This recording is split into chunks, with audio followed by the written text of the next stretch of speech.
প্রায় 91 লক্ষ ভোটারকে বাদ দিয়ে বিজেপি যেন বঙ্গবিজয়ের প্রথম পর্ব শেষ করেছে। প্রতিবেদন উপস্থাপন করছি আমি জাকির হোসেন শেখ, আর ক্যামেরায় জিশান আলী শেখ। প্রায় 91 লক্ষ ভোটারকে বাদ দিয়ে বিজেপি যেন তথাকথিত বঙ্গবিজয়ের প্রথম পর্ব শেষ করেছে। আপনারা দেখেছেন অত্যন্ত পরিকল্পিতভাবে নির্বাচন কমিশন আর বিজেপির যৌথ এই অভিযানের নানা পর্যায় রয়েছে, এবং এর সাথে যুক্ত করতে হয়েছে গণতান্ত্রিক পদ্ধতির আপাত নিরপেক্ষ সমস্ত প্রতিষ্ঠানকে। এই অভিযানের বিভিন্ন পর্যায় কি রকম জানেন? পুরো ভিডিওটা দেখলে সবকিছু পরিষ্কার হয়ে যাবে। বিজেপির এই অভিযানের প্রথম এবং প্রধান পদক্ষেপ হচ্ছে জাতীয় নির্বাচন কমিশনকে দখল করা।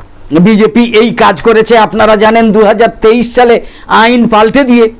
আগে আইন ছিল নির্বাচন কমিশনারকে নিয়োগ করবে 3 সদস্যের একটা কলেজিয়াম, যার সদস্য হবেন প্রধানমন্ত্রী, বিরোধী দলনেতা এবং সুপ্রিম কোর্টের প্রধান বিচারপতি।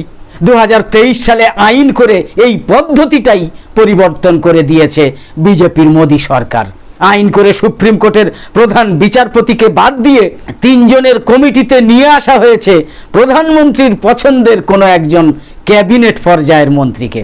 ফলে 2023 সাল থেকেই পুরো নির্বাচন কমিশনটাই একেবারে বিজেপি সরকারের পকেটস্থ হয়ে গিয়েছে। এই আইনের জোরেই মোদী সরকারের জো হুজুর জ্ঞানেশ কুমার এখন প্রধান নির্বাচন কমিশনার। এই হলো শুরু। তারপরেই মুখ্য নির্বাচন কমিশনার জ্ঞানেশ কুমার তার খেলা শুরু করেন মহারাষ্ট্র এবং বিহার নির্বাচনে। বিজেপির ইচ্ছা অনুযায়ী আগে থেকে ভোটার লিস্ট তৈরি করে বিজেপিকে জিতিয়ে দেওয়া হলো। এই খেলার মধ্যে দিয়েই নির্বাচন কমিশন বেশ খানিকটা হাত পাকিয়ে তারপর বঙ্গবিজয়ের অভিযানে বঙ্গ বিজেপির পাশে দাঁড়ায়। কিন্তু এই স্তরে এসে নির্বাচন কমিশন দেখল যে পশ্চিমবঙ্গের ভোটার তালিকা থেকে বাদ দেওয়া যাচ্ছে মাত্র 60 লক্ষের মতো ভোটার, তাও আবার বেশিরভাগ হিন্দু ভোটার চলে যাচ্ছে বাদ হয়ে। এতে তো পশ্চিমবঙ্গে বিজেপির জয় নিশ্চিত করা যাবে না, বিজেপির জয় নিশ্চিত হবে না।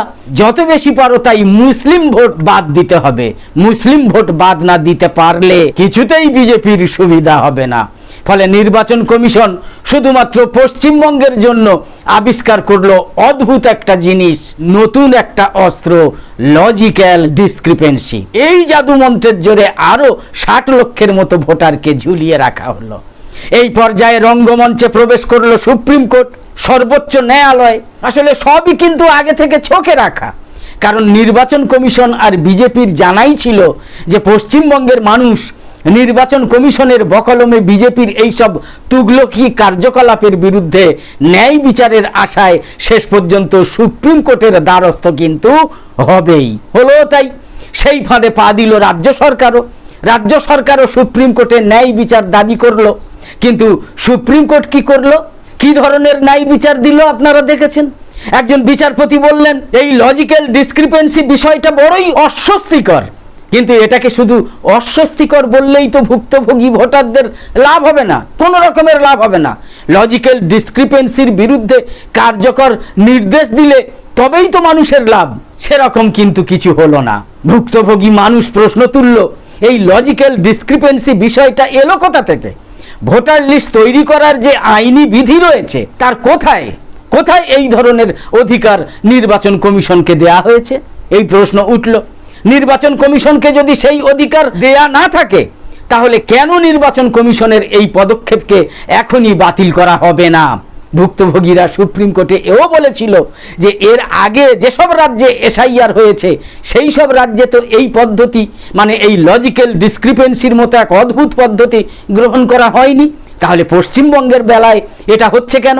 এই সব যুক্তিসঙ্গত প্রশ্নের কোনো উত্তর সুপ্রিম কোর্ট তো দিলই না, বা সুপ্রিম কোর্ট নির্বাচন কমিশনকে পর্যন্ত এই সব প্রশ্ন জিজ্ঞাসাও করলো না। সুপ্রিম কোর্ট কি করলো বা কি করেছে? সুপ্রিম কোর্ট বলেছে ঠিক আছে, এই লজিক্যাল ডিসক্রিপেন্সির বিষয়টা সুপ্রিম কোর্ট দেখবে এবং তারাই বিচার করবে।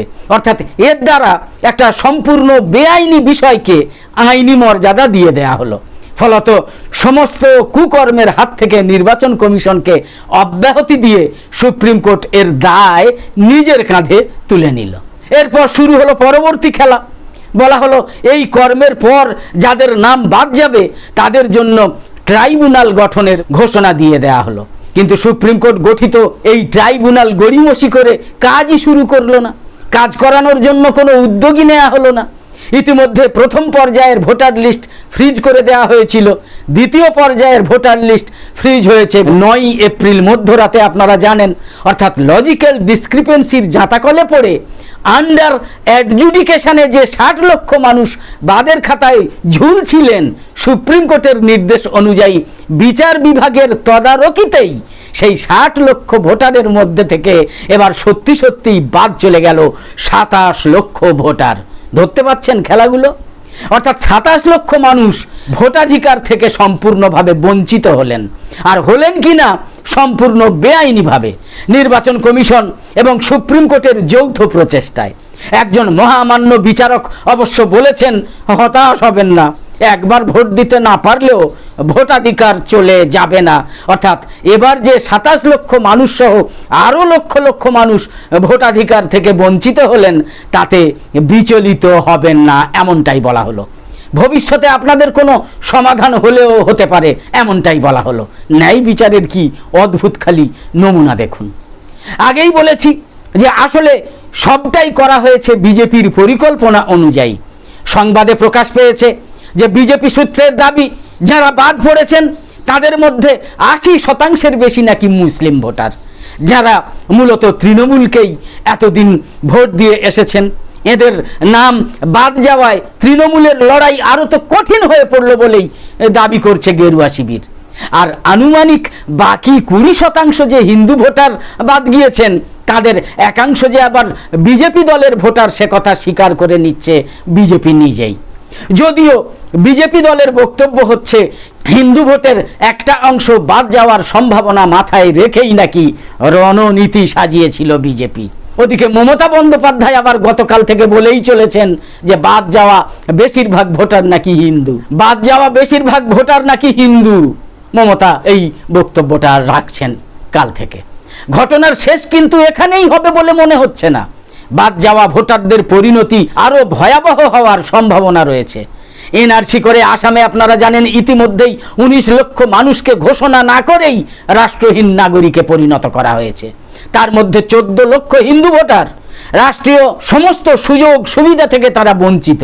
বিহারে সম্প্রতি বাদ যাওয়া 22 লক্ষ ভোটারকে রেশন দেওয়া বন্ধ করে দিয়েছে বিজেপি সরকার। আমাদের বাংলা মিডিয়া কিন্তু, মূলধারার গণমাধ্যম কিন্তু এসব খবর করে না। বিহারের বিজেপি সরকারের খাদ্যমন্ত্রী এটা জানিয়েছেন। পশ্চিমবঙ্গেও কি বাদ যাওয়া ভোটারদের একই পরিণতি হবে? ভেবে দেখুন। এর আগে স্বরাষ্ট্রমন্ত্রী অমিত শাহ বলেছিলেন ডিটেক্ট, ডিলিট এবং তারপর ডিপোর্ট।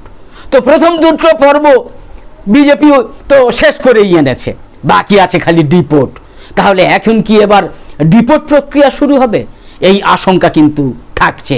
আর যদি ডিপোর্ট করা না যায় তাহলে এদের কি রাষ্ট্রহীন নাগরিকে পরিণত করার ব্যবস্থা হবে? সমস্ত নাগরিক সুযোগ সুবিধা থেকে এরা কি বঞ্চিত হবেন? এরা ব্যাংকে অ্যাকাউন্ট খুলতে পারবেন না, ঘরবাড়ি তৈরি করতে পারবেন না, এদের কর্মসংস্থানের সুযোগ থাকবে না, ছেলে মেয়েদের স্কুল কলেজে ভর্তি করতে পারবেন না। বিশ্বের 5 কোটি রাষ্ট্রহীন নাগরিকের সাথে কি এবার বাংলার এই লক্ষ লক্ষ মানুষও যুক্ত হবেন? ওই 27 লক্ষ নাগরিকের সঙ্গে আরো কয়েক লক্ষ মানুষ। এ তো বাংলার মানুষের উপর নতুন ফ্যাসিবাদী একটা আক্রমণ।